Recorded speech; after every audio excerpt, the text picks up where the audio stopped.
Galera, beleza? Como é que vocês estão? Meus amigos, vídeo hoje, tive aqui mais uma vez em 4 temas. Quero começar falando de Bolsonaro, bolsonarismo, eleição, o momento que o Brasil vive, que o mundo tá vivendo. Quero falar da esquerda, alguns probleminhas que o Dilma tem. Quero falar sobre vaias, mostrar um comparativo que eu acho que é interessante.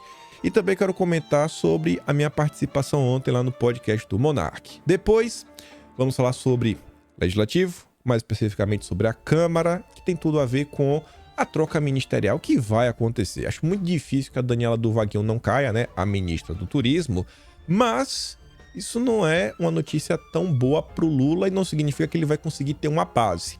A turma do União Brasil tá exigindo mais coisas, não só União Brasil como outros parlamentares. E a Globo tá comentando também sobre um desgaste que o Lula pode ter caso essa ministra caia. Você não entendeu o porquê. Também quero comentar sobre a entrevista do Arthur Lira para Globo News. Andou falando algumas coisinhas que eu acho que vale a pena prestar atenção, não só sobre governo e base, mas sobre a possível mudança do sistema de governo do país. E ainda quero falar sobre CPI nesse tópico. Depois, vamos falar sobre a visita da Úrsula aqui no Brasil, se encontrou com o Dilma, o que foi que ela falou, não é coisa boa.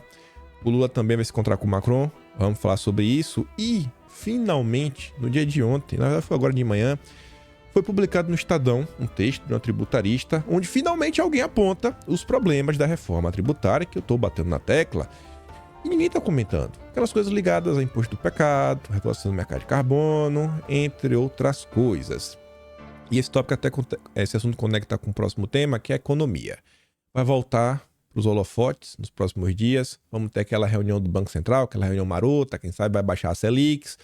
O Dilma já vai começar a criticar o Roberto Campos Neto desde agora. E no dia de ontem quem viralizou foi a Luísa Trajano, num episódio que foi literalmente um show de horrores, onde a grande empresária demonstra um certo desespero. Vocês vão entender por quê. Espero que dê tempo de comentar sobre tudo. E vamos começar. Vou falar com vocês aqui sobre o podcast. Como eu tinha dito anteriormente, eu estava vendo como oportunidade para falar para fora da nossa bolha. Tem muita gente que acompanha o Monark que não é de esquerda. Acho que a maior parte do público do Monark não é de esquerda mesmo. Tem uma galera que é mais libertária. Só que tem um pessoal que dialoga bem com a bolha da esquerda. O pessoal ali mais trabalhista, nacionalista. Não é que seria o pessoal patriota. Entenda isso em termos de ideologia. E aí, como eu sabia disso, eu falei, rapaz, e como eu também sei o seguinte, vocês veem aqui o meu vídeo, eu sempre tento embasar todas as minhas informações em matérias da imprensa. A imprensa acaba sendo minha base, né, para produção de conteúdo. E eu falei, eu sei o canal do Monark, ele é utilizado como base também de material para a turma da esquerda. Eles acabam fazendo react, né, em cima dos vídeos do Monark, onde eles assistem, comentam por cima, sempre tentando refutar alguém que vai lá, etc, tudo mais. E eu falei, rapaz, então vou aproveitar a oportunidade para levar algumas pontuações sobre o Lula, sobre algumas pessoas da esquerda. Inclusive, falei algumas coisas para o próprio Monark, né, de algumas pessoas que ele admira. Não sei como é que vai ser a repercussão, mas acho que eu consegui falar. Tentei tomar o máximo cuidado possível nas minhas palavras, para tentar assim, me expressar de forma que as pessoas entendam, que acho que esse é um grande ponto. Os conceitos, o vocabulário que a direita usa nem sempre é igual o que as outras bolhas utilizam. Então, sempre tentei andar por esse meio para a informação conseguir chegar lá sem ser de forma distorcida, sem ser telefone sem fio. Eu também sabia que Monark, ele tem uma opinião formada sobre Bolsonaro. Ele não ia ficar mudando, eu não ia ficar insistindo na tecla, eu não queria que se tornasse um embate. Tinha muita coisa para falar. Vou até mostrar para vocês tudo que teria se tivesse tempo. Se bem que durou muito. Minha garganta hoje aqui tá até cansada. E esse vídeo não é a primeira vez que eu tô gravando, porque no meio do caminho meu computador desligou. Espero que dessa vez não desligue de novo. Vem dando os problemas nos últimos dias que só Jesus na causa. Mas enfim, foi 3 horas e 25. Deu para abordar muita coisa, uma parte do conteúdo vocês já viram. Tá ali 2 temas, eu não sei como é que tá esses recortes, tudo. Mas eu acho que aquele ali é o Monark e Kim finalmente cara a cara aí. Como nenhum jornalista noticiou isso, eu acho que ambos os tópicos falam sobre aquela questão da CPI de 1957, sobre a Shell, a Aesso, que envolve a imprensa brasileira. Consegui comentar também sobre a Ferrogrão nesse âmbito, sobre pessoas que interferem na política, não é pessoas não, né? Nomes, famílias que não estão aí de hoje, já tem um tempo. Então acho que consegui fazer o Monark pensar um pouquinho sobre isso. E aquela cutucadinha básica, né? A esquerda, que se diz nacionalista, preocupada com o Brasil. Eu acho que não, só estão querendo passar pano pro Lula. Pude falar bastante sobre reforma tributária. Não sei o que é que tá tudo aí nesse recorte, que eu não parei para me assistir, né? De novo. Mas pelo amor de Deus, tá ali a foto da tábua, eu falo da questão do cashback rosa, falo sobre justiça tributária, falei bastante sobre regulamentação do mercado de carbono, mostrei várias coisas da Marina, mostrei foto do Haddad com o filho dos Soros, enfim, tirei vantagem, né? Já que tava aqui via live, e eu achei até que durou bem, porque se tivesse, assim, quando é pessoalmente, você interage melhor, mas de longe não tem aquela coisa. Tinha hora que eu vi que o Monark me tava prestando atenção, falei, agora como é que eu vou fisgar a atenção dele de novo? Que é que eu pensava aqui, né, no cinturão do Batman, vou mostrar pra vocês o cinturão do Batman, mas acho que deu pra falar muita coisa. Aí ele falou uma coisa do Guedes, foi Bolsonaro, assim, vou tentar fazer algumas pontuações, e teve um tópico que eu acho que, assim, eu consegui passar numa linguagem que as pessoas vão conseguir entender um pouco, que era a minha preocupação de mostrar que muitas vezes se cria um espantalho do que é direita. Não, que a direita defende isso, defende aquilo, outro. Você fala, rapaz, não é bem assim. Vocês estão partindo de um pressuposto que a direita defende uma coisa, que tem uma ideologia travada, fechada, mas eu acho que não é. E vai naquela linha do que eu venho falando para vocês recentemente, ó, eu acho que vocês são conservadores nos valores e também são conservadores na economia. E eu fui passando isso daí, espero que eu tenha conseguido me fazer ser entendido. Aqui era o material que eu tinha separado, né? Fui juntando nos últimos dias pensando. O primeiro já tava ali a CPI dos Rockefeller, porque eu sabia que ia fisgar o Monark, né? Eu falei, eu tenho que ganhar o cara logo do início. Tem que estar ali, bota um assunto que ele se interesse, pra ele ficar ligado, né? Porque senão vai começar aquele negócio lá, vai começar a ficar cansado. Enfim, coloquei sobre isso. Tinha Ferrogrão. Reforma tributária, deu pra falar bastante. Essa questão do Lula e do clima também, essa é uma cutucadinha boa no Monark, né? E os nacionalistas. Tem um amigo meu que ele tava no chat, e aí quando eu falei sobre isso, teve uma certa repercussão. Porque foram aquelas falas do Lula defendendo que não pode a ONU, né? Não pode, assim, nas reuniões do COP se decidir uma coisa, só que quando chega na discussão no Congresso Nacional, a coisa não avança. Então a gente tem que fortalecer a ONG, esses organismos, para a decisão vir de cima para baixo, sabe, por pessoas que a gente sequer votou. Realmente um poder de imperador, né? Mas isso, eu acho que esse tipo de medida não é de um nacionalista. E aí o monarca fica, meu Deus, é sério isso? Só matérias da grande imprensa. Deu pra falar umas besteirinhas outra de economia verde, consegui alertar sobre essa questão da Febraban, de crédito, consegui falar sobre os títulos SG, tinha mais alguma coisa ali que eu acho que não sei. Lula imperialista, falei umas besteirinhas, deu mostrar. O Lula Pro BRICS não mostrei nada, mas no Lula imperialista eu consegui mostrar aquelas notícias que estão saindo, algumas críticas da própria esquerda em relação ao Lula. E nesse tópico, eu consegui dar uma cutucada, eu quero ver como é que a turma vai se movimentar nos próximos dias. Eu falei, por exemplo, do Rui Costa Pimenta, que o Monark gosta, já fui lá 3 vezes. Falei, pô, aí chega assim, Monark, se o Rui Costa não tiver enganado, se ele tiver enganando de propósito. E eu comentei sobre aquela análise do Coríbico. O caso da Laura Richardson ia ser uma pancadinha boa encaixada na esquerda, mas não deu pra comentar. O Folha com Soros deu pra mostrar o que tá acontecendo. Tô falando com vocês que tem uma coisa que tava falando propaganda. Petróleo Amazonas não mostrei nada, mas a gente comentou bastante sobre o caso, assim como o marco temporal. Deu pra falar sobre o caso do Marco Zeng, Rota da Seda. Não deu pra comentar tudo, tinha umas coisinhas extras. E aquele judiciário eu já comento, né? Eu comentei o que tava ali dentro, aquela pastinha que tem 4 slides. Sobre o Rui Costa Pimenta, até o pessoal já cortou, botou lá no Twitter. Foi a Bia, falou, Monark tomando um Red Pill. Ai, eu gosto do Rui. Aí o Monark falou, Rui? O que tá acontecendo, Rui? Não, olha só o que o Lula tá fazendo, você tá... Rui Costa. Então acho que eu consegui... Não vou falar que foi a semente da discórdia. Acho que eu plantei assim a semente da dúvida. Acho que da dúvida honesta. O que eu tava falando é com base, ó, olha o que tá acontecendo. Olha isso. Olha aquilo outro. Olha o caminho que o Brasil tá tomando. Eu acho que eu tentei fazer um chamado. Em nenhum momento eu fui lá pra defender pauta ideológica. Você tem que ser conservador. Não, fui na manha. Falei, pô, a gente tem que olhar pro Brasil, pô. Temos que olhar pro Brasil. Pautas soberanas. Ele até ficou no embate, porque não nacionaliza. Eu falei, Monark, eu acho que a gente tem que defender algumas coisas que são objetivas. Que quando você fala em soberania, qualquer pessoa entende, né? O pai lá, o cara, pô, eu quero ser soberano em minha casa. Eu quero mandar. Sabe, eu mando, você obedece. Quando você estiver vivendo do meu dinheiro, né? Uma criança com um filho, tem que obedecer. Então, a gente quase ele queria entrar na discussão, mas eu falei, não, pô, calma, estamos aqui no bom senso. E aí o tema foi indo. E aí, no meio do processo, né? Não podia deixar de dar aquele tapinha assim de leve.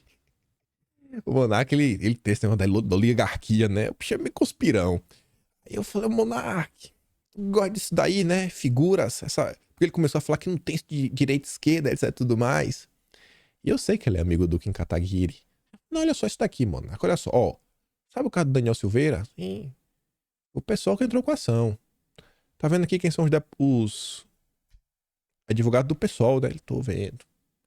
Aí comentei o caso da Lava Jato e falou, ó, o Moro trabalhou pra um deles. Ele ficou assim, rapaz, mas o Moro é globalista. Aí no final, né, ele, sem esperar, tava assim, ó, de boca aberta, tomou um tapa. Eu falei, ó, e patrocinou aqui a candidatura do Kataguiri, viu? Ele, não, pô, não quero falar do Kim, o que é meu amigo, o que é meu amigo, isso aqui, mas pelo menos o valor é pouco.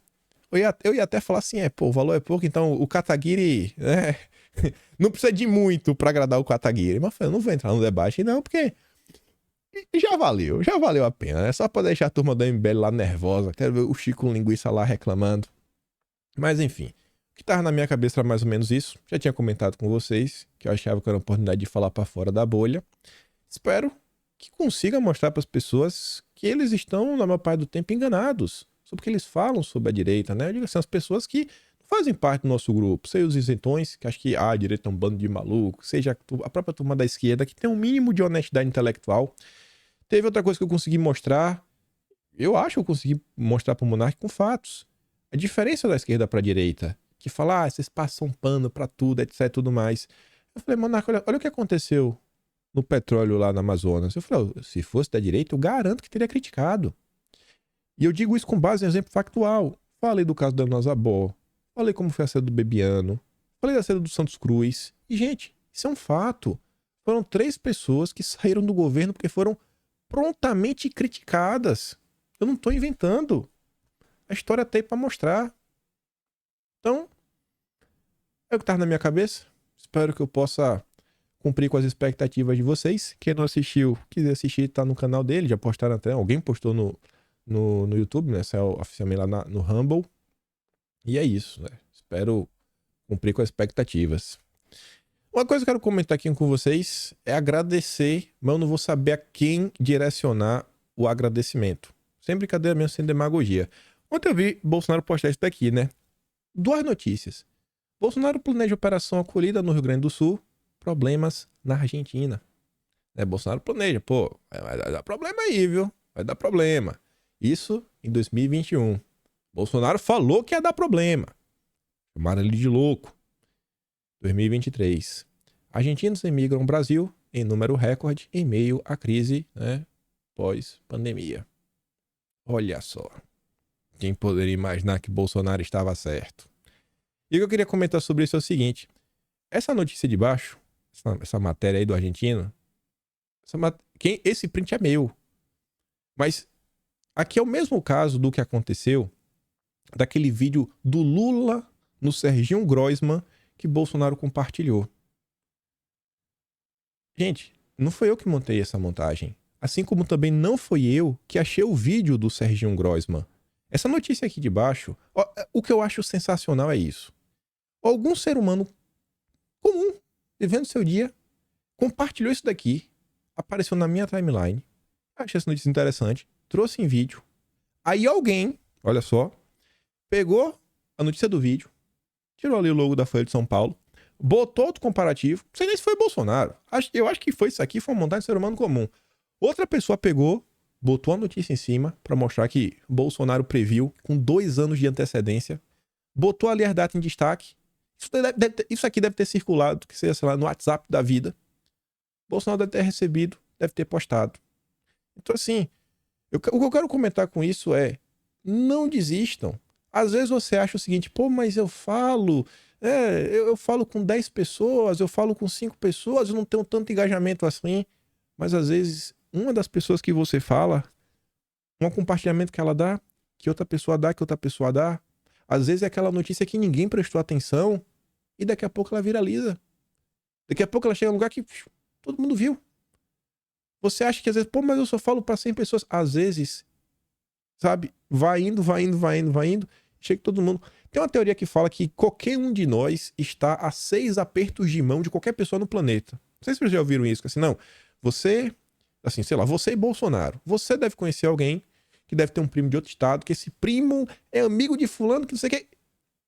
Assim, em 6 pessoas você consegue criar uma corrente que você chega em qualquer pessoa. Então isso aqui, pessoal, mais uma vez, é a força do ser humano comum. Como é que eu sei que esse print aqui é meu? Porque não existe manchete da Folha de São Paulo, que é as notícias da Folha de São Paulo, com tudo centralizado. Isso só sai no meu computador porque é um script que eu tenho, que eu uso pra ficar mais bonitinho na hora de encaixar no Atlas. Mas eu só vi essa notícia porque alguém compartilhou no Twitter. Foi a mesma coisa do caso lá do Lula no Serginho Groisman, que depois eu compartilhei em vídeo. Aí o André Fernandes levou no plenário da Câmara pra mostrar, né? Falando do Lula, CPI. E aí depois o Bolsonaro postou. Não tô falando que o Bolsonaro postou porque viu meu vídeo. Não, não é por causa disso. Eu tô não falar. Vocês, enquanto pessoas comuns, não achem que vocês estão falando para as paredes. Não achem. Faz muita diferença. Aí outro tópico que eu queria mostrar pra vocês, que é uma coisa que eu venho abordando nos últimos dias. A gente vê, né, derrota pra tudo que é lado, diversas vezes. Acho que meio que dava pra esperar que seria assim. A turma da Globo News tá comentando sobre as eleições americanas. Não vou dar play no vídeo, posso mandar lá no Telegram pra vocês. Aí o César Tralli tá falando o seguinte: rapaz, saiu uma pesquisa da Reuters, 81% dos americanos, né? Diz que não estão nem aí pro que tá acontecendo, que não vai mudar de opinião, que o que tá acontecendo contra o Trump é uma perseguição política. Meu Deus do céu, isso é um absurdo. E ainda assim, que lá você tem a prévia, né? O Trump tá de disparada com relação ao DeSantis. E olha que ele ainda fala assim, o pior é que o DeSantis ainda é mais radical que Trump em diversos aspectos. Então, isso daqui eu acho que é um banho de água fria na imprensa, que segue naquela insistência maluca de não, agora Bolsonaro cai, não, agora Bolsonaro desaparece, agora Bolsonaro isso, agora Bolsonaro daquilo outro. A direita no Brasil hoje, ela tá aí. Ela tá aí. Se Bolsonaro não for candidato, a direita vai continuar existindo. Não tem mais essa possibilidade de retrocesso, etc, tudo mais. Pode calar todo mundo. Mas mesmo que cale todo mundo, as pessoas ainda poderão falar com seus vizinhos, com seus colegas de trabalho. Assim, a coisa vai continuar avançando. E assim como eu falei no Monark, uma hora isso aqui vai ter que mudar. Não acho que a gente chegou no fim. Quando eu olho ao longo do tempo, eu vejo melhora. Tá contento? Tá na velocidade que nós queríamos? Com certeza não. A gente queria ver o Brasil realmente numa direção bonita, bacana. Todo mundo ficou puto da vida com o que aconteceu no passado, né? Com o resultado final. Mas tá aí. Temos uma evolução. Ainda que não tenhamos nomes perfeitos, temos nomes. Falei lá pro Monark, falei, Monark, eu não lembro o nome de 10 deputados de direita eleitos em 2014, Monark. Não lembro de 10. Em 2018 eu lembro dos 40. Agora a gente teve, gente. Se você olhar assim os partidos, os deputados mais direita, a gente tem 100. Sem brincadeira.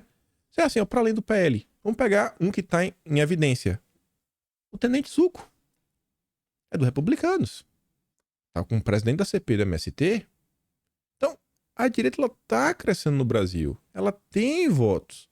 Temos que sobreviver. E quem tá na máquina tem que se profissionalizar e começar a trazer umas vitórias, né? Porque tá meio ruim também. Traz umas vitórias que estamos com saudade. Aí veja só. Sem a multidão bolsonarista, comemoração do Dia da Marinha, tem público esvaziado. Quem poderia imaginar? Manifestação de rua sem os bolsonaristas não enche. Evento sem os bolsonaristas não enche. Quem é esse aqui? No final do dia são vocês. Se a gente chama de bolsonarista, chama de direita, chame conservadores, fale que são as tias do zap do churrasco, seja o que for, são vocês. As pessoas não têm como esconder. Vocês existem, têm voz e representam uma grande fatia do eleitorado. Olha lá, ó, 7 de setembro, quando a esquadra passou diante das areias da praia, para um público estimado de então mais de 100 mil pessoas, quase toda a extensão da orla do hotel até o Forte Copacabana estava tomada pelos apoiadores do ex-presidente. Desta vez, poucos cariocas prestigiaram o evento. Aí o Dilma, querendo copiar Bolsonaro, né? O mito cria, o invejoso copia, vai fazer uma live hoje. Eu acho que essa live vai ter repercussão, vai ter engajamento, que é a primeira. Agora eu quero ver se o Lula vai ficar fazendo isso, por exemplo, semanalmente. Se ele fizer toda semana e manter engajamento, bora ver. Eu quero ver se ele vai se. Eu acho que ele vai seguir um script do início até o fim, vai se ater. Não acho que ele que vai tocar, deve colocar um apresentador, porque o Lula com o microfone na mão é certeza de confusão, né? Ele sempre acaba por dar uma escorregadinha.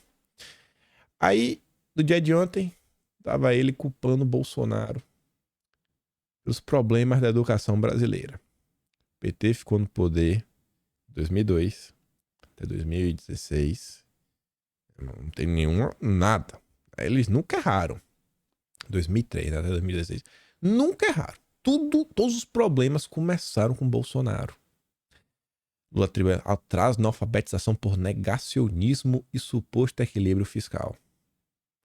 Eu acho que se não fosse o governo Bolsonaro e a criação da Secretaria de Alfabetização e programas como o Conta Pra Mim, É Tempo de Aprender, ABC da Ciência e diversas coisas aí que a equipe do Nadalim desenvolveu, eu acho que a gente estaria numa situação muito pior. O governo Bolsonaro tentou dar alguma ferramenta para os pais educarem seus filhos durante esse período que foi pandemia do fecha tudo, que não precisa nem repetir, né? Que Bolsonaro era contra. Falou, pô, gente, olha só, pessoas mais vulneráveis, fiquem em casa, mas não dá pra gente fechar tudo. Adiantou falar? Não adiantou. Era o errado. Agora é fácil colocar a culpa. Eles fizeram de propósito. Aí o Lula fala assim, ó, o que aconteceu no Brasil para decairmos tanto na educação? O que é que será? Será que era PT? Será que são os professores doutrinadores? Será que é a falta em uma ementa, né, que foque no aprendizado e deixe de lacração, deixe de preocupação com os oceanos, com o meio ambiente, que é o que está se discutindo muito hoje? São perguntas óbvias. Aí, duas matérias sobre o mesmo tema. A Globo vem se consolidando como o veículo mais extremista do país, sob pressão de pais bolsonaristas. Escola cancela palestra de Frei Beto.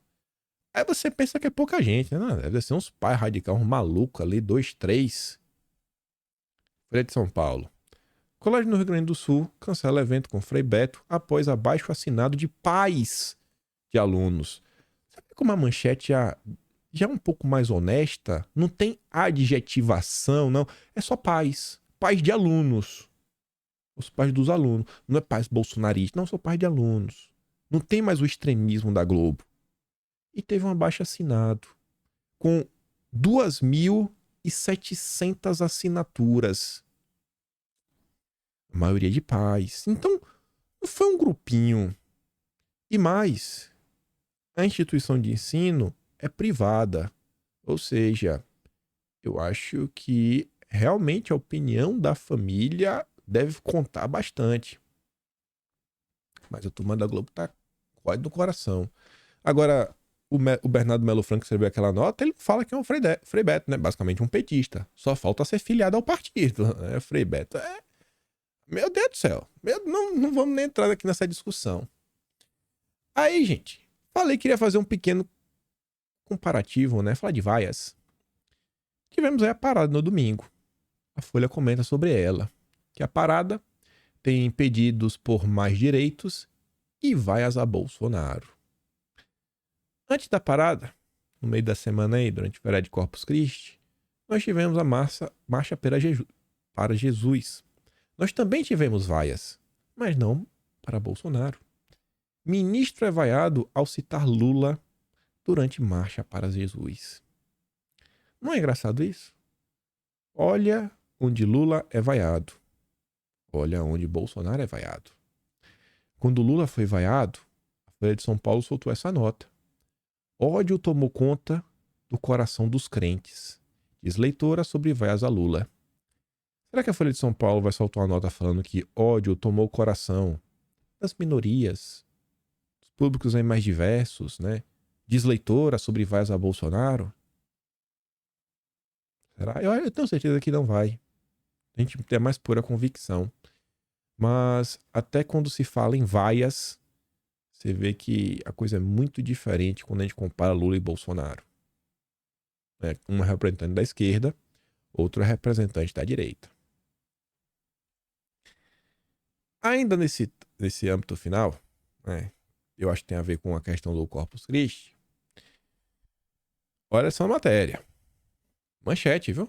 Seria um erro de Lula trocar uma ministra evangélica por um bolsonarista? Que é um bolsonarista? Celso Sabino. Pelo amor de Deus, né? De bolsonarista não tem nada. Só que veja só, né? O Lula vai tirar uma evangélica. Lula, não faça isso, Lula. Com tanto ministro, vai tirar logo a evangélica. Aí depois não reclama, né? Quando for vaiado. Mas tá ali, ó. O marido da Daniela, né? O Vaguinho, ele falou o seguinte, ó.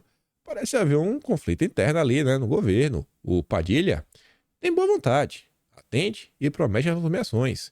Mas não é ele que é dono do Diário Oficial. Questionado se essa crítica era direcionada para o Rui Costa, responsável por assinar as principais nomeações, ele confirmou, é o Rui Costa. Há uma batalha interna muito grande e o governo não consegue se alinhar. E aí eu não sei, né? Eu acho que as pessoas vão pegar essa história aí da ministra evangélica, que ela vai estar botando para correr. Eu acho que vão fazer isso porque o Merval Pereira, não façam isso. Não é sacanagem com o Dilma. E o Merval Pereira fala, ó, tirar a Daniela do Vaguinho do governo vai ser difícil. O Dilma terá de muita dificuldade para substituir a Daniela. Até o PT do Rio, numa reação surpreendente, trabalha para que ela fique. Aí fala do Vaguinho, do que ele fez lá, Belfort Roxo, etc, tudo mais, pipipipipipi. Aí lá a página fala o seguinte, né? Deve ser importante para eles, mas tem que ser importante para o governo também. Lula está com dificuldade no mundo evangélico. O PT já teve apoio forte desse eleitorado, com o Bispo Macedo. Mas a chegada de Bolsonaro tomou conta e se Lula mexer com eles, vai diminuir mais ainda sua capacidade de atuação dentro desse eleitorado, que é grande e forte. Eu quero que o Lula se dê mal. Cúpula do União Brasil ameaça levar 50 deputados para a oposição se a ministra for mantida. Botaram a faca no pescoço do Lula. Vai ter que ceder. Ou ele vai querer peitar 50 na oposição. O recado para membros do governo é que o partido vai levar 50 dos seus 59 para a oposição se o Celso Sabino não entrar no lugar da Daniela Vaguinho. Uma prévia desse número já consta no abaixo-assinado feito por deputados federais do União Brasil nesta segunda, que repudiaram os ataques do marido de Daniela, né? O Vaguinho a Celso Sabino. Tem horas que eu até me questiono. Se trocar o Celso Sabino, será mesmo que o União Brasil vai subir no barco? Ou vai continuar pagando de louco, falando que o Lula ainda não entregou o suficiente? O Padilha, né? Ele admite a possibilidade de demissão. Vai mudar. Eu acho que é quase impossível ela ficar. Governo é igual rally. De vez em quando, você tem que trocar um motorista. Tá falando Daniela Carneiro. E aí as minhas dúvidas se realmente a União Brasil vai embarcar, eu quero não deixar a torcida falar mais alto, né? Não vou ficar também torcendo contra o Dilma. Na verdade, eu torço contra ele. Ser honesto, né? Mas enfim, é por causa de algumas coisas. Você viu, ó, a Malu Gaspar hoje de manhã fala que a fatura do União Brasil para apoiar o governo Lula vai além do Ministério do Turismo. Muito além disso. Ela cita várias coisas, dentre elas que diversos ministros, ao assumirem as suas pastas, eles tiveram a oportunidade de também fazer as principais indicações para os principais cargos e autarquias. Já o Ministério do Turismo, você pega o exemplo, a Embratu tá na mão do Freixo, que é do PT. Então assim, tem o ministério, mas não pode indicar os cargos importantes. Então não conta, né? Então não é só ter o ministério, tem que ter o ministério e poder indicar. E o PT, com sua sede voraz por cargos, tá gerando alguns empecilhos, né? Mas enfim, para conseguir o que a União quer, seria preciso desalojar o Freixo da Embratu e ainda conseguir que o governo Lula tenda outra reivindicação no Congresso, talvez a mais importante, garantir que os deputados tenham acesso ao espólio do orçamento secreto que ficaram sob o controle dos ministérios depois que o Supremo acabou com essa forma de destinação de emendas. Toma que emenda. Não adianta apenas o cargo. A turma quer emenda. A turma quer poder fazer direcionamento, batendo no peito, chegar lá pro seu curral eleitoral, sua base, falar aqui, ó, trouxe a obra para a nossa cidade, lutei, batalhei, essa rua aqui é graças a mim. E consegui votos. É do jogo. E a turma tá mal acostumada. Além disso, ainda existem críticas sobre questões que são simples, mas mostram como o PT é difícil de lidar. E é o quê? O ministro vai na região e não avisa ninguém da base. Só vai os petistas. O ministro às vezes nem é petista. Não, mas só pode petista. Por quê? Porque não pode dividir os espólios. Aí o cara tá lá na reunião pra entregar uma obra, pra entregar uma coisa, etc. mais, e não chama ninguém. Aí tá ruim, né? E essa crítica não está sendo feita apenas aos ministros, como também aos líderes petistas. A situação não tá boa e eu torço que piore, porque o Lula, sem conseguir governar, é um país que não vai ter que enfrentar uma agenda de extrema esquerda. Aí o Lira fala na Globo News, e a gente, não, essa informação aqui eu passei para vocês, ainda falei no vídeo assim, ó, é meio maluca a tese, mas é o que está sendo dito. Arthur Lira sobre a sugestão a Lula de Haddad ir para a Casa Civil. Eu fiz essa pergunta e o presidente de imediato disse que não. Eu soube disso porque eu sou mais inteligente, mas não mesmo. Eu comento para vocês. No meu tempo livre, e obviamente como isso aqui é o meu trabalho, eu tento ouvir o que a esquerda tem para falar. Tentar entender quem são as pessoas que têm informação na esquerda. De onde que tá a informação? E eu acho que a gente vem seguindo no caminho interessante, né? Vi aquelas postagens que eu falei, ó, olha esse tweet aqui do PT, vai dar confusão. No dia seguinte, você vai notar na Folha de São Paulo, no outro dia você vai notar do Globo, comentando sobre aquele tweet do PT no Senado, sobre aquela confusão dos assessores. Foi só informação, não fui eu que descobri com exclusividade. Eu só tô prestando atenção. É só ler, se informar. Não precisa ser gênio, não precisa, sabe, fazer a mega análise. Não, às vezes é o óbvio, é só pôr ali, o cara falou, esse cara tá acertando, esse cara demonstra ter fontes, então é uma pessoa que merece estar aqui no hall de leituras diária pra gente saber o que realmente tá acontecendo no país.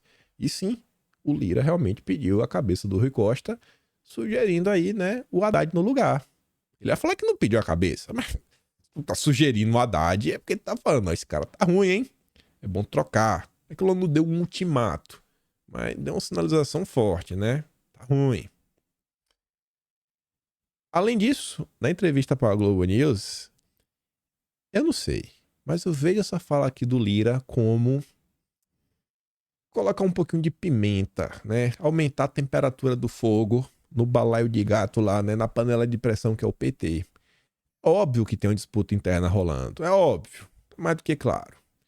E o Lira falou que a indefinição sobre candidatura de Lula à reeleição atrapalha o governo.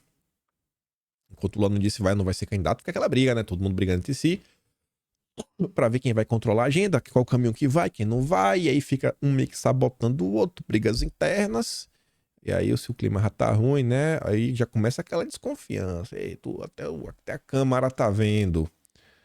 E o Dilma, no meio tempo, né? Com outras complicações, tá aí. Quero ver qual é que vai ser a repercussão disso. Que eu não acho que o clima tá bonitinho, tudo às mil maravilhas. Aí você vê, ainda no meio dessa confusão, olha como é o PT. O PT é realmente um partido diferenciado.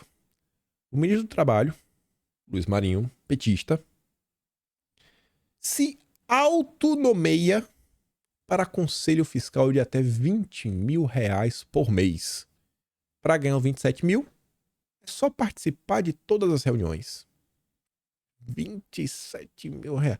Eu me pergunto quantas reuniões são, viu? Acho que não são muitas, não. Marinho dispensou Gilberto Carvalho do Conselho Fiscal do Sesc e se autonomeou membro substituto no lugar dele até ulterior deliberação. Petista é sensacional. Presidente do Sebrae nomeia petistas para postos de chefia. Décio Lima colocou aliados partidários e ideológicos em áreas como comunicação e políticas públicas. O Sebrae tem tipo uns 5 bilhões de orçamento. Não é pouco dinheiro, mas são 5 bilhões. Meu Deus do céu. O Sebrae não informou os salários recebidos pelos dirigentes. A entidade é conhecida pela remuneração poupuda de seus cargos de chefia, que no caso de diretores ultrapassa R$ 50.000. Dá pra você? Dá pra fazer a feira, né, no mês? Dá pra pagar a feira. Comprar uma picanha. E aí, o Lira falou, eu vou dar play aqui, só 30 segundos, que ele já fala no início. E esse tema aqui, eu acho que ele vai circular, viu? Tenho essa impressão. É esse daqui. Eu defendo o semipresidencialismo, nunca escondi. Né? Eu tentei, ao final do mandato passado, votamos a PEC ainda na CCJ, não instalamos a comissão especial para não instabilizar mais a relação de governo que é contra agora, de governo que era contra para o futuro. Eu defendo essa tese. A nossa Constituição ela é parlamentarista num sistema de muitos partidos, o que não ratifica, o que não dá para a gente votar em partidos por ideologia no Brasil, que dificulta essa tese do parlamentarismo. Mas a Constituição é parlamentarista. Não vou nem continuar. Pensem no seguinte. Se o Lira tá falando que ele é a favor do semipresidencialismo, o semipresidencialismo é um regime onde o legislativo tem muito poder, pelo menos mais poder do que tem hoje.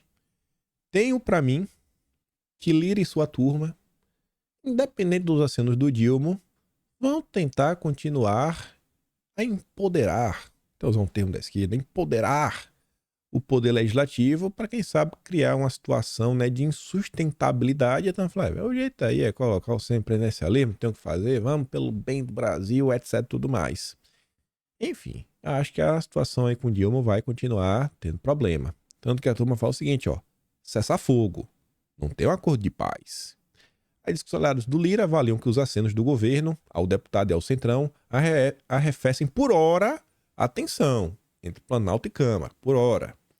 Acreditam que o clima pode voltar a pesar caso os acordos não sejam cumpridos ou eventuais mudanças em ministérios sejam insuficientes para as demandas de potenciais aliados. E eu não acho que a turma está satisfeita só com a Daniela Vaguinho. Deputados afirmam que um acordo satisfatório para a base de Lira só virá com a recuperação de poder junto ao orçamento, às emendas. E, gente, o Lira comentou sobre isso na Globo News, nem coloquei ali. Ele fala do orçamento secreto e fala assim, ó, amigão, olha só. Vocês ficam todos falando do orçamento secreto? O que tem agora é pior. Porque antes, no tal orçamento secreto, RP9, você pelo menos sabia para onde o dinheiro estava indo. Agora, nem saber, você sabe que você empenha, mas que vai realmente executar é o Ministério, RP2. Se antes era orçamento secreto, agora é o orçamento ultra secreto. É o que está acontecendo. Se antes era, vamos falar, né? Se antes era a BIM, agora é o MI6, lá do James Bond. Tipo isso, irmão. Tá pior, viu? Tá pior. E a imprensa sabe, mas como é Lula, né? Tem que passar aquele pano. E aí no final diz, um deputado aliado de Lira disse ao bastidor que, por enquanto, há um armistício, não fim da disputa. Eu torço para que isso aqui realmente se confirme, mas vamos observar, sem comemoração, sem torcida. Falei que queria falar sobre CPI. Ontem o Marcos Duval, no final da noite, ele postou aí 4 documentos. Fez um alvoroço. Atenção, segue o relatório da BIM, isso, aquilo, outro das mensagens. Eu li as mensagens, não tem nada que não tenha saído ainda naquela... A Folha de São Paulo fez uma nota bem completa e bem mais interessante, porque essas mensagens aqui que ele postou não tem aquelas notas que foram exclusivas para o Gonçalves Dias. E aí o Marcos Duval fala um monte de coisa... Enfim, o que aconteceu, quem foi avisado, quem não foi avisado. Tá lá na postagem dele. Eu quero ver, hoje essa CPMI ela deve dar um direcionamento bom, porque hoje serão votados os requerimentos. Quem que vem nessa primeira leva aí, né, desse início aí de trabalho da comissão. Vamos observar, vai mostrar muito para qual lado essa CPMI vai. Mas isso daqui até agora não teve nada assim realmente super revelador. Isso aqui basicamente depende de tudo sido revelado. Mas é importante lá o Marcos Duval, pelo menos comenta, mostra para mais pessoas sabem do que está acontecendo. Informação nunca é demais. Deixa ele lá chamando mais atenção. Quem apareceu também no noticiário foi a Ana Priscila. Isso daqui, sei, viu? Sabe o sentido aranha? Que eu falei, Tá até algo estranho no ar. Tô olhando isso aqui e fiquei meio assim, viu? O que é que essa mulher tá aprontando dessa vez? Ana Priscila, que conspirou contra Bolsonaro, não tem outra palavra, por muito tempo, foi crítica do governo, sempre foi, tem matéria, a gente mostrou, comentou na época. Na eleição de 2018, ela já criticava Bolsonaro. Em 2018. E agora ela tá dizendo que quer falar na CPMI. Ou também na CPI lá do Distrito Federal. Ela quer falar. Quer falar. Tá bom. Vai falar o quê? Mas ela tá reclamando da situação degradante e desumana que está vivendo na penitenciária feminina do Distrito Federal, a Colmeia. Ana Priscila contou a seu advogado que está numa área isolada, afastada das demais presas e que tomou apenas 7 banhos de sol nos últimos 6 meses. Ela está isolada desde que chegou. Não foi por conta de problema disciplinar, não tem acesso a nada e ninguém. Está como se fosse uma solitária, como se fosse um castigo. Está sendo tratada como bicho, o que não está escrito na lei brasileira. Ela está sob a condição degradante, sem banho de sol, uma prisão de castigo de vingança. Procurada, a Secretaria de Administração Penitenciária do Distrito Federal informou que a Ana Priscila recebe 2 horas de banho diariamente. Ou seja, em tese é mentira. Quem está falando a verdade, não sei que a gente não está lá dentro. A defesa afirma ainda que a Ana Priscila está disposta a contar a verdade, caso seja convocada para depor. Você vê que a matéria coloca, entre aspas, a verdade. Que verdade seria essa? Não sei. Uma coisa que eu tenho certeza é que o que ela falar... Bom, em tese, se for contra a esquerda, tem que provar. Contra a direita, mesmo que não tenha provas, né? Tem apoio da imprensa. Se for para desgastar direito. Então, fico me perguntando. Para que lado isso daí vai? Se a convocação dela vai ser aprovada ou não. E como é que vai ser isso daí. Mas, enfim. No dia de hoje, devemos saber algumas coisinhas. E outra CPI que não tá com o mesmo apelo popular, mas que essa daqui eu tenho, assim, eu torço para que ela realmente vá para algum lugar, porque esse daqui envolve o nosso país, sabe? O destino da nossa nação. Agora é oficial, daqui a 2 dias começa a batalha. Depois da luta de 5 anos, iniciaremos os trabalhos da CPI que vai investigar o que está por trás da atuação de ONGs poderosas que paralisam projetos que podem tirar da pobreza milhares de amazonidas. Contamos com o apoio dos brasileiros. E tá aí, CPI dos ONGs começa quinta-feira, dia 15, às 9 horas da manhã. Vamos ver para qual lado vai. Desejo toda a sorte aí, o Pleno Valério e os participantes. Falando de ONG, a Agenda Verde. Quem é que tava com o Dilma? A Úrsula. Mas a gente falar sobre isso, é para até colocar até esse aqui no final, porque já colava com a agenda econômica, né? Esse aqui também tem a ver com Câmara, discussão legislativa. A gente tá falando, você vê, ó. A esperança do governo Lula na palavra de Lira sobre a reforma tributária. Simone Tebet fala o seguinte, né? Que a expectativa do governo é que a matéria seja aprovada ainda nesse semestre na Câmara, ou seja, nas próximas 2 semanas. Nas próximas 2 semanas vai entrar, vai aprovar, segundo a Simone Tebet, e passe pelo plenário do Senado até 31 de dezembro. Mesmo em atrito com o governo, Lira assumiu, segundo Tebet, compromissos com as bancadas partidárias para aprovação da reforma tributária. E também com o mercado financeiro, os bancos. O Lira está aí batendo no peito, dizendo que ele que manda na agenda econômica do país, ele é a turma do PP. O presidente Lira é um homem que cumpre sua palavra. Quando ele dá a palavra, ele cumpre. Disse a Simone Tebet, após reunião em São Paulo com a Febraban. Febraban tem todas, viu? Meu Deus do céu. Só não quer tomar conta dos bancos, né? Pelo menos aos meus olhos. E diante aí do que eu considero o interesse da população. E aí, como eu falei para vocês na introdução, eu pensei que eu fiquei na dúvida se foi hoje ou ontem, mas foi ontem. Aí é exato. Dia 12/6, 12h50. A da Terra, tributarista, ela está comentando sobre a reforma tributária. E, gente, se essa reforma tributária passar, vão ser mais 30 anos, na melhor das hipóteses, para desfazer o que foi feito. Assim, eu não vou entrar no mérito se o IVA é bom, se o IVA é ruim, para ter que fazer isso, aquilo, outro, que esse é assunto muito mais complexo. Agora, Eu espero que os nossos deputados, assim, se os nossos deputados, aos meus olhos, andam aqui de fora, eles deveriam, no mínimo, tentar apresentar um destaque para remover uma coisa. Não altera, não, só remove, só tira. A prova é que tá, mas só tira isso, pelo amor de Deus. Porque isso daqui, gente, não é apenas uma coisa que vai impactar no seu bolso. Você vai entender, ó. Proposta de reforma tributária da Câmara não garante simplificação de sistema tributário. E eu acho que a Fernanda Terra ela quer falar sobre isso quando ela fala do imposto do pecado. A matéria é muito maior do que isso. Mas eu peguei só a parte que ela fala de um assunto que a imprensa não está comentando. Ó, um imposto seletivo com o objetivo de desestimular o consumo de bens e serviços considerados prejudiciais à saúde ou meio ambiente. Eu perguntei ao Monark. Monark, será que a carne vermelha, perante a ciência do Átila, da Folha de São Paulo da Globo, será que ela faz bem ou mal para a saúde? Vocês sabem a resposta. Quanto ao imposto seletivo, este será voltado para desestimular o consumo de bens e serviços prejudiciais à saúde ou meio ambiente. E a diretriz é que se mantenha a redação ampla na PEC e se transfiram as especificidades para as discussões infraconstitucionais. Gente, tradução. É um texto totalmente genérico que quem tiver a caneta basicamente faz o que quiser. Você diga, faça o que você quer. Não, hoje esse aqui faz mal, agora esse aqui faz mal, porque agora atualizou, agora a Anvisa falou isso, agora o Atila Marino falou isso. Complicadíssimo. Complicadíssimo.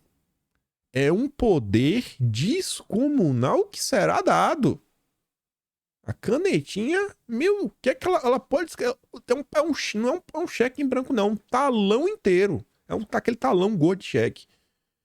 Olha o que está na mesa, está sendo posto e não está sendo discutido. Peço a vocês, comentem com deputados, comentem com outras pessoas, comentem até com os influenciadores que vocês conhecem, porque se mais gente levar, né, outras pessoas comentarem, os políticos vão ver, pô, isso aqui tem algum tipo de engajamento, deixa eu ver o que é isso daqui para eu ganhar algum tipo de like. Então, pelo menos, vamos trazer esse assunto. Isso aqui, gente, é assunto seríssimo, seríssimo mesmo. Não é apenas o bolso de vocês que pode ser impactado. Vocês estão vendo? É uma questão ampla que vai ser deixada no final do dia na canetada. O que faz bem hoje, amanhã pode fazer mal. E assim desestimular, né? Ou seja, deixe de comer carne. Só o primeiro exemplo. Não vamos nem continuar. E ela, bastante, ela diz, ó, esse relatório, em nossa avaliação, o relatório trouxe uma ideia da reforma conceitual com os pontos interessantes que poderiam trazer sanidade ao sistema tributário nacional, que carece há décadas de simplificação, transparência e segurança jurídica. Entretanto, os pontos obscuros, e aí eu acho que ela está falando do imposto do pecado, especialmente quando se desce aos textos legislativos já propostos, trazem mais incerteza e nenhuma garantia de que não haverá aumento da carga tributária e maior complexidade ao sistema tributário nacional. Você não sabe como é que vai ser. E se mudar, se toda hora ficar mudando. Então, esse assunto, pessoal, vai impactar no bolso de vocês. Pelo amor de Deus. Acho que vocês não querem pagar mais. Se avançar, vão ser 30 anos, na melhor das hipóteses, para fazer uma alteração nisso daqui. E eu acho que eles não vão querer perder o poder com uma vez que eles ganharam. Mas beleza. Antes de falar sobre a Úrsula, tem uma conexão com a reforma tributária, né? Agora eu lembrei porque eu botei. Lula vai ao Vaticano e a França, onde discute financiamento climático. Não só isso. A cúpula Novo Pacto Global de Financiamento vai acontecer em Paris entre os dias 22 e 23 de junho e contará com a participação direta dos líderes globais. Gente, olha só, Novo Pacto Global de Financiamento tem tudo a ver com o que a FEBRABAN propôs. É você mudar como você vai financiar. Você vai começar a financiar só quem é SG, só quem segue as regrinhas, só quem é do bem. Tá avançando uma regulamentação que não é nem pelo legislativo. A gente não votou em ninguém que está fazendo e propondo isso. A ideia é discutir um pacto global. Foi anunciado pelo Macron durante a COP27. O objetivo do presidente francês é propor uma reforma do sistema financeiro global para que os países mais pobres sejam capazes de lidar com os desafios ligados à mudança climática. Não sei porquê, mas acho que eles vão impor para os mais pobres algumas regras que eles mesmos não seguem. Olha o que tá no nosso horizonte. Aí eu vi essa nota aqui com a mulher compartilhou ontem no Twitter, a mulher que eu acabo seguindo, que é a Soraya, ela compartilhou, eu achei meio interessante, né? SG, a longo prazo, empresa que não entrar para a agenda irá quebrar. Senti um tom meio ameaçador, viu? Mas é só um alerta, viu? Vai quebrar. Aí vamos lá. Veio a Úrsula no Brasil. Lula, você trouxe o Brasil de volta ao cenário mundial. Ou seja, Lula, você está seguindo as nossas ordens. Parabéns. Toma agora um biscoito e abana o rabinho. Vamos dar uma nova vida à nossa parceria. Ou seja, vamos intensificar ainda mais os nossos laços em torno da Agenda Verde.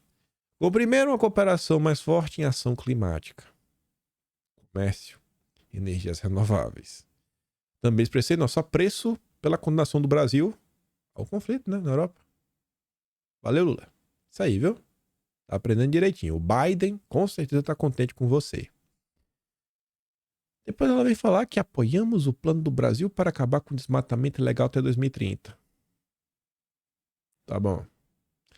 A Global Gateway vai investir 430 milhões para preservar a Amazônia. Esse Global Gateway, a primeira vez que eu ouvi falar disso, foi até com um engenheiro eletricista chamado Luiz Paulo. Ele tá lá no Twitter, tá meio sumido do Twitter, mas postava essas coisas lá. Ele comentou sobre isso, eu parei para dar uma lida. A melhor forma de explicar o que é o Global Gateway é uma nova rota da seda versão europeia. É a melhor forma. Mesmo esquema. Financiamento, aquele financiamento maroto, que corre sério risco de alguns países ficarem endividados, ficarem dependentes, ficarem de joelhos, por interesse da União Europeia. E para desenvolver a infraestrutura do país, né? E setores estratégicos. Do mesmo jeitinho que a nova Rota da Seda planeja, né? Salvar o planeta. Também estamos lançando um projeto Global Gateway de 2 bilhões em energia renovável e eficiência energética para ajudá-lo a se tornar uma superpotência de energia renovável. Aí, tá vendo aí, né? Pro lado do Brasil vai. Aí a União Europeia também deu um trocado aí pro Fundo Amazônia, que eles são bonzinhos. Os 20 milhões de euros anunciados pela União Europeia para o Fundo Amazônia não foram exatamente o valor esperado pelo governo. É merreca? Esmola? Diz o André Trigueiro, que explica o porquê, né? Nem isso a gente consegue dar uma bocanhada. Essa notícia aqui é mais uma no rol de diversas que você se pergunta, né? De quem é a Amazônia? A Amazônia de pé dá dinheiro, disse Bruno Galeasso em Portugal. Tá? Dinheiro pra quem, Bruno? Pra quem? Pro povo que mora lá? Os 28 milhões de brasileiros estão vendo aí as possibilidades de desenvolvimento travadas. E não é nem pra falar assim de indústria. Nem a rodovia, a BR-319, tá conseguindo sair do lugar. É duro, né? Mas não de pé, dá muito dinheiro. Tá bom. Aí o Bruno Galeasso participou na semana passada do Fórum Internacional Amigos da Amazônia. Muito amigos. Promovido por uma ONG sediada em Portugal. Galeasso, que abriu recentemente uma empresa do mercado de crédito de carbono, participou da conferência O Valor da Amazônia e a Moeda Verde. Olha, o jurídico me proibiu de falar sobre isso. E dá tempo de comentar algumas besteirinhas aqui da agenda econômica, né? Próximos dias vamos ter a reunião do Comitê de Política Monetária, que discute sobre a questão da Selic, e o Lula vai chorar. O bastidor fala: a partir dessa semana, o Banco Central e sua política de juros voltarão a ser alvo das críticas do Lula. Qual motivo? Para os próximos dias se esperam a queda na inflação, né, acabouço fiscal e tudo mais.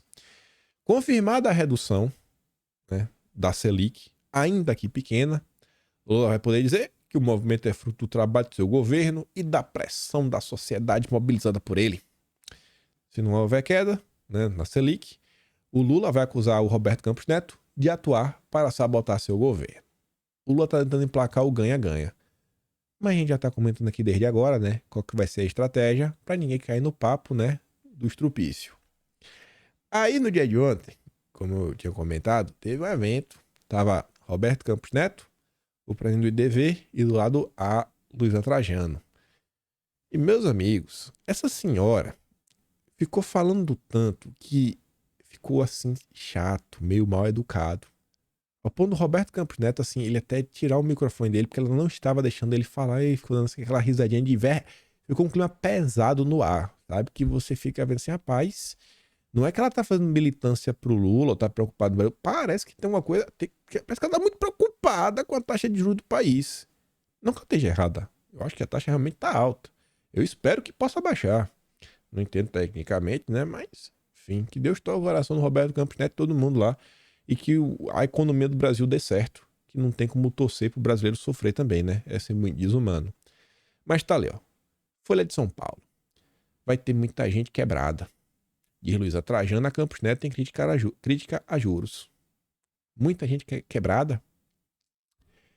A mesma Luísa Trajano, em 16 de março, varejo não está desesperado com gestão econômica de Lula. Não está desesperado. Agora vai ter menino quebrando. Mudou de ideia, né? Passou 3 meses. 3 meses, né? A realidade bateu na porta. Belezinha. Luísa Trajano diz ter ligado mais de 20 vezes para Campos Neto e que ligará mais 30 se o juro não cair. Aí o Estadão comenta sobre esse momento, fala assim, ó, o anfitrião fez sinal que encerrar o evento, né? E a Luísa insistiu, ó, não faz isso, deixa ele dar o sinal, né? O presidente do Banco Central disse então que voltaria ao evento em um ano e que tinha certeza de que a avaliação feita posteriormente sobre o trabalho da autarquia seria reconhecido. E ela diz, ó, vai ter muita gente quebrada até lá, viu? Disse a empresária. A Magalu emprega 35 mil pessoas diretamente, segundo ela. Tá falando em causa própria? E aí o vídeo tá aí. Só que esse vídeo não adianta só mostrar o áudio pra vocês. Eu posso dar play. Mas bom é ver, gente. Você tem que ver. Vou mandar lá no Teca. Veja como tá o espírito da Luísa Trajano. Acho que ela não tá bem. Tá meio descontrolada ontem. Acho que ela tá sabendo de algo que a gente não sabe. Espero que as pessoas não peguem o seu emprego. Aí, aqui ó, tem um motivo pra Luísa Trajano comemorar.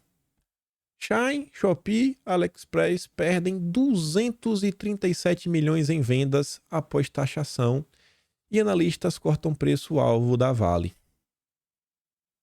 Pouquinho dinheiro, né? Parabéns aí, as medidas do Taxad. Tá taxando com vontade. E vamos ver os próximos meses, que eu tô sentindo que teve gente que sequer acompanhou o noticiário, começou a ser taxado e deve estar botando a mão na cabeça e falar, o que é que tá acontecendo? Minhas comprinhas agora, tudo pagando taxa? Gasolina fica mais cara após mudança em imposto sobre combustíveis. É mesmo, né? Quem poderia imaginar? E olha essa sequência, chegando aqui no final. O governo precisará de ao menos 110 bilhões para zerar o déficit do ano que vem. 110, grave esse número. O cidadão já está sem picanha, sem emprego e em breve ficará sem carbono. O governo está direcionando todos os esforços para cobrar mais imposto do povo, vídeo cashback rosa, ignorando por completo um projeto de país. 110 bilhões. No dia de ontem, o Poder Judiciário, e é uma baita coincidência, porque eu não acho que essa ação foi de agora, eu acho que essa ação tem um tempinho, mas ela foi julgada, está sendo julgada agora. O Poder Judiciário formou maioria para que bancos paguem bilhões à União. Qual o valor? 115 bilhões. Graças a Deus. Se tá errado, tem que pagar mesmo. Ainda mais banco, né? Que lucra com força no Brasil. Mas aqui só para ver como são as coisas, né? As coincidências e os destinos. Em 2021, ficou conhecido como o meteoro do precatório.